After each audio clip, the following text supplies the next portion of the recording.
বিভিন্ন দপ্তরের কর্মকর্তাবৃন্দ, সবাইকে শুভেচ্ছা জানাচ্ছি।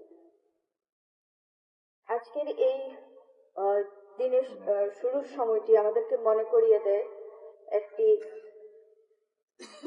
প্রচন্ড রকমের দুঃসহ সময়ের কথা, এবং সেই সময় শেষ করে একটি আলোর মুখ দেখার কথা। এই দিনটি পাওয়ার জন্য আমরা ইতিমধ্যে জেনেছি যে বিভিন্ন জায়গায়, মানিকগঞ্জের বিভিন্ন জায়গায় রক্ত ঝরেছে। আমি সেই যুদ্ধগুলোতে শহীদ হওয়া বীর মুক্তিযোদ্ধাদের দিনপ্রতিজ্ঞা স্মরণ করছি। আমাদের এসপি সালাউদ্দিন ইতিমধ্যে বলেছেন যে তাদের রক্ত ভেজা মাটিতে দাঁড়িয়ে আছি আমরা তাদের কাছে ঋণী। আমরা প্রত্যেকটি মুক্তিযোদ্ধার কাছে ঋণী, কারণ এখানে দাঁড়িয়ে এই যে আমি কথা বলছি আপনাদের সামনে, এই কথা বলার সুযোগটা আসলে আমি পেয়েছি স্বাধীন বাংলাদেশের নাগরিক হয়েছি সেজন্যই।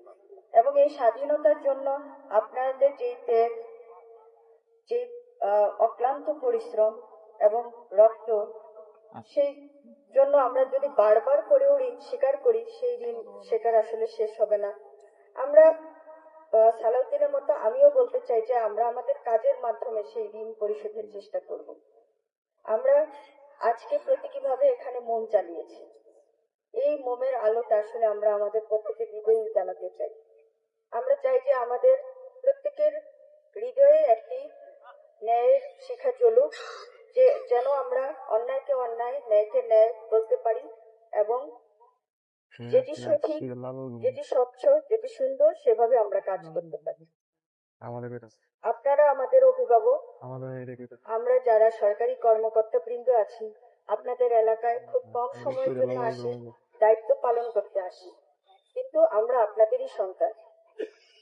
আমরা চাই আপনাদের দোয়া এবং আপনাদের সহযোগিতায় এগিয়ে যেতে।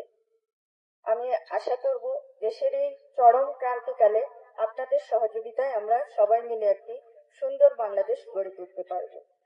সবাইকে এই সুন্দর সময়ের শুভেচ্ছা জানিয়ে শেষ করছি। ধন্যবাদ।